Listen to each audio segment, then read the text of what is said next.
दोस्तों नमस्कार, आपका इस वीडियो में स्वागत है। जन्म कुंडली के 12 भावों में जितने भी प्लैनेट्स बैठते हैं उनमें से सभी को दो तरह की कैटेगरीज में बांटा जा सकता है। एक ग्रह मार्गी होते हैं और दूसरे वक्री होते हैं, जिन्हें कि हम पहले भी चर्चा में ला चुके हैं। एक को डायरेक्ट कहते हैं और दूसरे को रेट्रोग्रेड कहते हैं। जब कोई ग्रह वक्री हो जाता है तो क्या होता है? वक्री ग्रह अगर भाव 1 से लेकर के भाव 7 तक बैठा हुआ है, 7 के आधे हिस्से तक, तो ये आपके साइक को कंट्रोल कर लेता है। ये आपको उन अधूरी चीजों को, तुच्छ चीजों को, जिनको टाला जाना चाहिए, उन चीजों में पूरा करने में लगा देता है और आपको दिखा देता है, विश्वास दिला देता है कि ये जो छोटी छोटी अंधविश्वास से भरी हुई चीजें हैं, अगर तुम इनको पूरा कर लेते हो तो तुम कुछ भी कर लोगे। तुम्हारे पास बहुत बड़ी बड़ी पावर्स आ जाएंगी, पैरानॉर्मल पावर्स आ जाएंगी। तुम ऐसे सीक्रेट्स जान लोगे जिससे तुम्हें जमीन में गड़ा हुआ धन मिल जाएगा, या फिर तुमको सपने में लॉटरी का नंबर दिख जाएगा। उसके बाद तुम एक ही दिन में लॉटरी जीत करके करोड़पति बन जाना। तो इस तरह की सिचुएशन, यानी कि जंगल की झाड़ के बीच से रास्ता साफ करना, यही दायित्व होता है वक्री ग्रहों का। और वो ऐसा क्यों करते हैं? वो दरअसल में हमारी पिछले जन्म में छूट गई क्रिएटिविटी और हॉबीज की डोर को फिर से हमारे हाथों में पकड़ा देते हैं। क्योंकि अगर हम उनके विम्स को या उनके सजेस्टेड पाथ को चल करके पूरा कर लें तो कोई न कोई चीज कहीं न कहीं पूरी हो जाती है। लेकिन दिक्कत क्या है कि उसका इस जन्म की रियलिटी से कोई लेना देना नहीं होता है। अगर आपका ध्यान इस जन्म की रियलिटी से हट गया, जिसका दायित्व भाव 7 से लेकर के भाव 12 तक बैठे हुए ग्रह आपको दर्शाते हैं, आपको उस दायित्व का एहसास कराते हैं, क्योंकि वो दिन के साइड में है। दिन के कोई भी साइड में बैठा हुआ ग्रह क्या करता है? वो तो जगा हुआ है तो वो आपको जगाने का ही काम करेगा। कोई खुद सोया हुआ है तो वो आपको सुलाने का ही काम करेगा। और उसमें भी वक्री हो तब तो कहना ही क्या है। नींद के अंदर भी नींद, सपने के अंदर भी सपना, और उसके अंदर भी सपना, विचार के अंदर में भी विचार, फिर उसके अंदर में एक विचार, फिर उसके अंदर में एक विचार। तो ये काम वक्री ग्रहों का होता है। इसलिए अच्छी तरह से वक्री और मार्गी ग्रहों का भेद समझ लीजिए। अब बात करते हैं मार्गी ग्रहों की, डायरेक्ट। तो ये सभी सीधी रेखा में चलते हैं। जैसे रेगुलर जो उनका पाथ होता है, उसी रेगुलर पाथ पे वो चलते चले जाते हैं। बीच बीच में कभी कभी उल्टा चलने लगते हैं। तो जब तक वो मार्गी रहते हैं तब तक जन्म कुंडली के रात वाले साइड में रहें या दिन वाले साइड में रहें, उनका काम आपको होश में लाना होता है, आपको जगाना होता है। लेकिन एक बात आप जान लीजिए कि अगर 5 ग्रह जगे हुए हैं दिन के साइड में या बस मार्गी हैं और कोई भी 3 ग्रह वक्री हैं, तो आपको भ्रम ज्यादा होंगे, आपको बदन में आलस्य ज्यादा आएगा, आपको नींद ज्यादा आएगी, आपको अंधविश्वासों पे ज्यादा विश्वास आएगा। और बिल्कुल डे लाइट ट्रुथ जो सब कोई जगह जगह करके हिला हिला करके आपके मेंटर्स, आपके पेरेंट्स, आपके फ्रेंड्स आपको रियलिटी पे खींच रहे हैं, उस रियलिटी से आप मुंह मोड़ लेंगे। आप विश्वास करेंगे अपने अंतःकरण पर ही, लेकिन आपके अंतःकरण को रूल कर रहे हैं वक्री प्लैनेट्स, रेट्रोग्रेड प्लैनेट्स। भारतीय ज्योतिष में, इंडियन एस्ट्रोलॉजी में हम सभी ग्रहों को एक साथ उनका समेकित मूल्यांकन करना चाहते हैं। शुभ ग्रहों का भी करते हैं, पाप ग्रहों का भी करते हैं। शुभ ग्रहों की रिमेडीज अलग है, पाप ग्रहों की रिमेडीज अलग है। इन सब को कैसे ठीक किया जा सकता है? इन सब की शुरुआत कहाँ से होगी? अगर जन्म कुंडली में सारे के सारे प्लैनेट्स हैं, आप कभी देखेंगे तो कोई बता देगा कि बुध खराब है, कोई बता देगा राहु परेशान कर रहा है, कोई बता देगा गुरु ठीक नहीं है। प्लैनेट्स तो निश्चित रूप से आधे परेशानी में है, प्रॉब्लमेटिक हैं, प्रॉब्लम क्रिएट कर रहे हैं। आधे प्लैनेट्स ठीक हैं। तो आप कहाँ से स्टार्ट करेंगे? From where you will start. तो आपको सूर्य से स्टार्ट करना है। और सूर्य से स्टार्ट कैसे करना है। सवाल कैसे का नहीं है, सवाल क्या का है कि आप जाना किधर चाह रहे हैं। वक्री प्लेनेट कहेंगे पीछे की ओर चलो, पहले छूटे हुए कामों को, छूटे हुए सपनों को, अधूरी इच्छाओं को पूरा कर लो, बाद में इस रियलिटी की दुनिया में आ जाना, फिर चाहे जो कीमत चुकानी पड़े। लेकिन आपको उनकी बात नहीं सुननी है। आपको न तो भविष्य के बड़े बड़े सपनों के पीछे भागना है और न अतीत की अधूरी इच्छाओं के पीछे। आपको सबसे पहले वर्तमान को ठीक करना है। और वर्तमान में सिर्फ 2 ही ग्रह हैं जो हमेशा सीधे चलते हैं। केवल 2 ही प्लैनेट्स हैं, सूर्य और चंद्रमा, जो कभी वक्र नहीं होते, हमेशा मार्गी रहते हैं, कभी रेट्रोग्रेड नहीं होते हैं। कभी आपने सुना है कि ये राशि में उल्टा चलने लगे? बाकी करीब करीब सारे ग्रह उल्टा चलते हैं। मंगल वक्री हो ही जाता है, शनि वक्री हो ही जाता है, बृहस्पति भी वक्री हो जाता है, शुक्र भी हो जाता है, बुध भी हो जाता है, राहु केतु तो कभी सीधा होता ही नहीं है। और जो उधर बच गए, नेपच्यून, प्लूटो, यूरेनस, ये भी मार्गी कभी वक्री, कभी मार्गी, कभी वक्री होते रहते हैं। तो जो व्यक्ति खुद नींद में चला गया है वो दूसरे को कैसे जगाएगा? तो आपकी जन्म कुंडली में जो प्लैनेट्स हमेशा जगे रहते हैं, और जगे रहने वाले 2 ही प्लैनेट्स हैं। और ये सीक्रेट आपको बड़े बड़े ज्योतिषी नहीं बता पाएंगे और किसी चैनल पे ये ज्ञान आपको नहीं मिलेगा। आपको सूर्य और चंद्रमा के साथ चलना है। देखिए, आपकी बॉडी और माइंड में 2 साइकिल्स चल रही हैं। बॉडी की साइकिल क्या है? आप सोते हैं, फिर जगते हैं, फिर सोते हैं, फिर जगते हैं। सोना बहुत जरूरी है, लेकिन क्या हमेशा सोए रह सकते हैं? जगना पड़ता है, चाहे कोई धक्का मार के जगाए, चाहे खुद अपनी इच्छा से जग जाए। चंद्रमा की भी साइकिल है। चंद्रमा हमारे माइंड की साइकिल को कंट्रोल कर रहा है, इमोशन को कंट्रोल कर रहा है।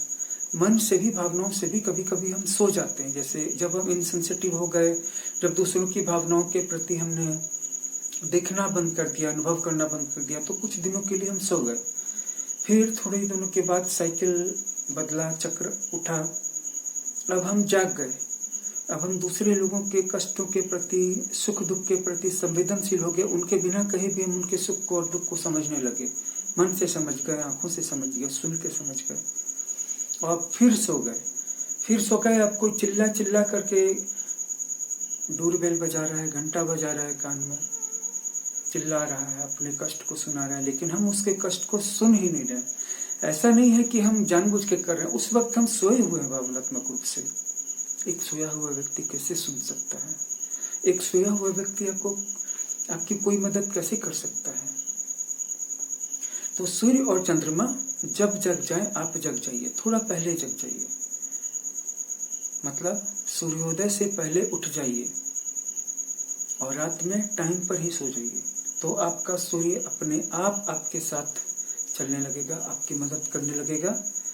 स्टार्टिंग के लिए बस आपको इतना करना है कि जितने भी शुभ ग्रह हैं, खास करके बृहस्पति, सूर्य और चंद्रमा, ये 3 बातों पे डिपेंड करते हैं, इनकी अच्छाई।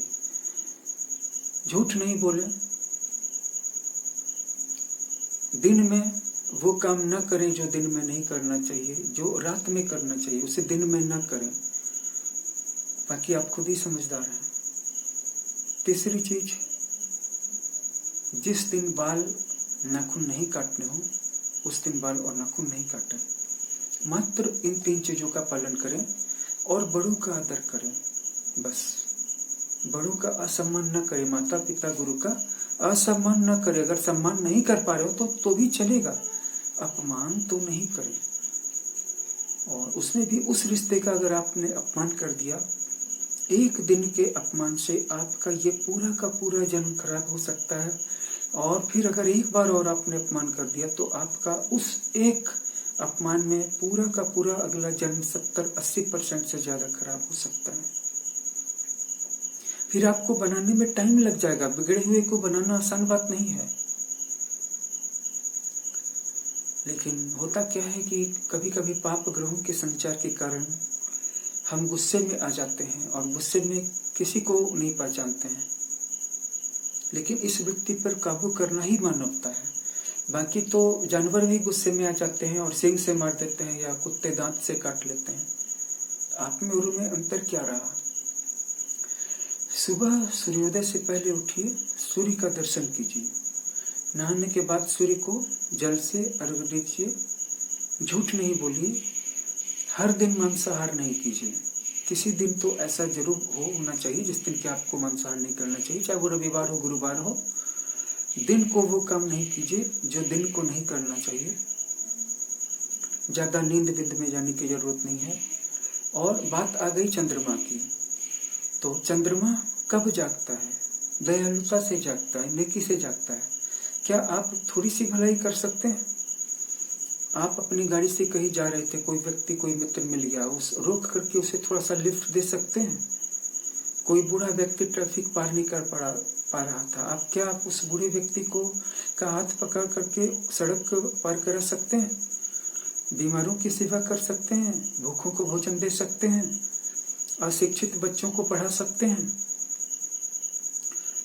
चाहे कोई कुछ भी बोले, हमेशा उससे दयालुता से पेश आइए, इतना कर सकते हैं।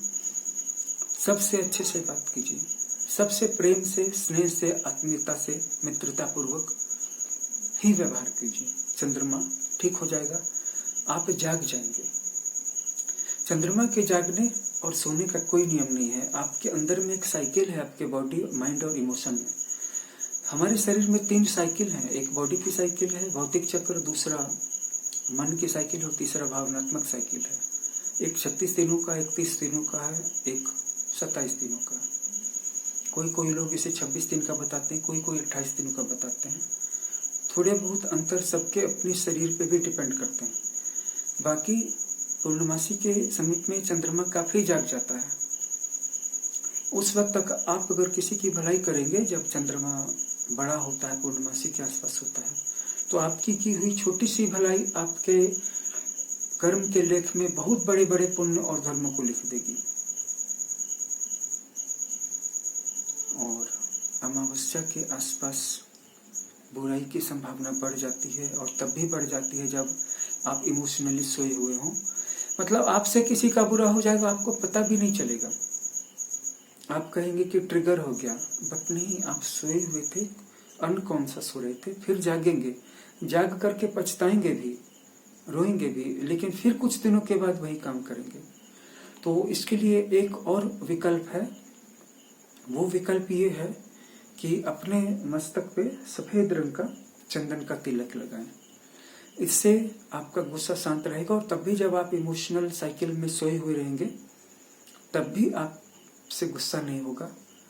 और इससे भी बढ़िया ये है कि वहां पर तिलक लगा करके सफेद रंग का, आंखें बंद करके चंद्रमा की रोशनी का ध्यान कीजिए, सफेद रंग की रोशनी का, चांदी के रंग की रोशनी का।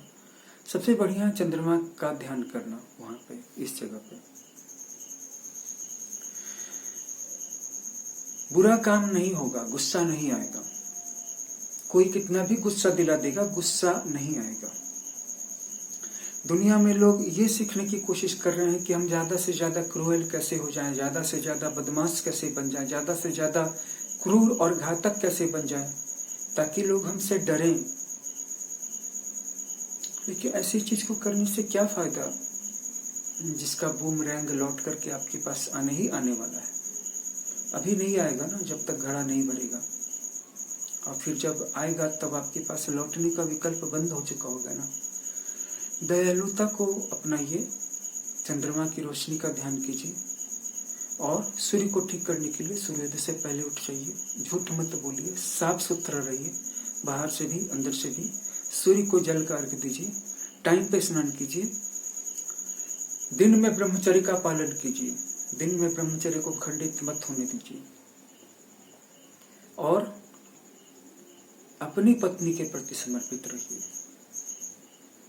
अगर आप स्त्री हैं तो अपने पति के प्रति समर्पित रहिए, फिर चाहे जो भी कीमत क्यों न चुकानी पड़े।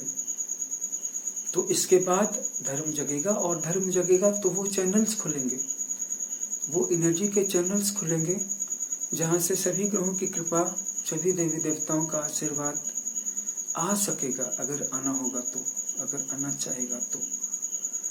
हम एक तरफ बहुत ज्यादा पुण्य, दान और धर्म कर लें, और दूसरी तरफ 2 अनाचार, दुराचार, व्यभिचार, पाप भी कर लें, क्या फायदा है? पाप ही ज्यादा बलवान होगा, पाप ही रूल करेगा, दुख ही ज्यादा होंगे। हम आपको 4 सुख दे करके और एक बड़ा दुख दे करके आपको दुखी ही करेंगे, उन 4 सुख से आपको सुखी नहीं बना पाएंगे। भ्रम है, सब कुछ मिथ्या है। जो लोग सोचते हैं कि एक पाप करके 4 पुण्य कर लेंगे, ये लोग इल्यूजन में जी रहे हैं। जो लोग ऐसा सिखा रहे हैं खुद तो गिरेंगे ही, उन लोगों को भी गिराएंगे जो इनकी बातों पर विश्वास करके आंखें मूंद कर इनके साथ चलेंगे, क्योंकि खुद ही इनके अंदर में लोभ है। लोभ होने के कारण ये किसी की भी पापाचार, अनाचार, व्यभिचार, दुराचार का, कामाचार का समर्थन कर देते हैं। देखिए, मैं इसका विरोध नहीं कर रहा हूँ, मैं बस टाइम की बात कर रहा हूँ। किसी भी चीज को करने का एक टाइम होना चाहिए, और दूसरी चीज बस एक के साथ समर्पित रहिए। और इस सबक तक हम सबको पहुंचना तो है ही। मुझे लगता है कि मैं पहुंच गया हूं, तो मैं आप लोगों को ये बात में शेयर कर रहा हूं। पहुंचना तो है ही। आज पहुंचेंगे तो खुशी खुशी से पहुंचेंगे, कल पहुंचेंगे तो काफी कष्ट उठा करके, रो करके पहुंचना तो पड़ेगा ही। तो क्यों ना आज ही पहुंच जाए। जब हम किसी को गुरु, आचार्य, अपना मेंटर मान लेते हैं तो उसकी बातें मान करके चलने से जीवन बनाना आसान हो जाता है। और मैं कभी किसी को ये नहीं कहता कि मैं तुम्हें ओवरनाइट बिलियनियर या मिलियनियर बनाने का रास्ता बताता हूँ। हालांकि मेरे पास वैसे रास्ते भी हैं, और मैंने जिन लोगों को भी कर्मकांड करवाया है, अनुष्ठान करवाया, हवन करवाया है, बेहद गरीब से गरीब लोग भी इतनी ज्यादा अमीर बन गए हैं। ऐसी भी हिस्ट्री है, ऐसे भी रिकॉर्ड्स हैं। अगर ये सब कुछ पता करना हो तो इसके लिए आप अपनी जन्म कुंडली दिखा सकते हो। उस जन्म कुंडली को देखने के बाद ही पता चल सकता है कि किस तरह का अनुष्ठान करने से गरीब से गरीब व्यक्ति भी अमीर से अमीर इंसान बन सकता है। आप भी बन सकते हैं। आपका स्वागत है। नीचे दिए गए व्हाट्सएप नंबर पे आप संपर्क करें। ये एक पेड सर्विस है। यहाँ पे आपको ट्रू एनालिसिस दी जाती है, जिसके बाद आपको कहीं पर भी भटकने और पूछने की जरूरत खत्म हो जाती है। इन दिए हुए नंबरों पे संपर्क करें। मिलते हैं फिर एक और नए वीडियो में एक और अच्छे विषय के साथ। इस वीडियो में बताए हुए बातों का पालन करें। जय श्री हरि।